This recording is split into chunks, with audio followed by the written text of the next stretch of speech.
have here the off-the-shoulder Y2K jersey, numbered in 84.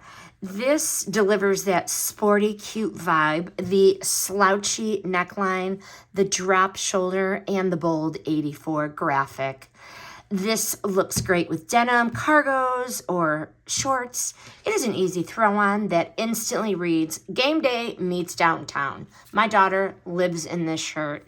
For the fit, if it's intentionally oversized, for that true slouch, we did size up one size, so it draped off the one shoulder.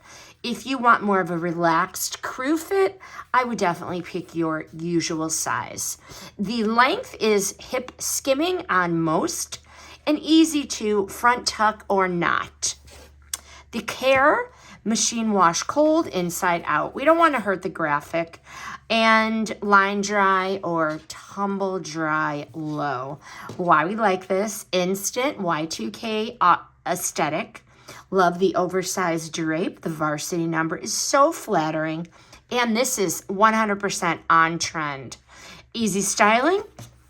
Works with denim, cargos, minis, shorts. Dress it up with sneakers. Dress it up with boots.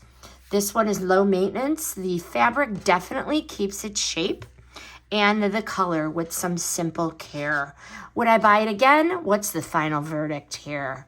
Absolutely. If you want a sporty, off-the-shoulder tee that nails the Y2K look without trying too hard, this one is a win.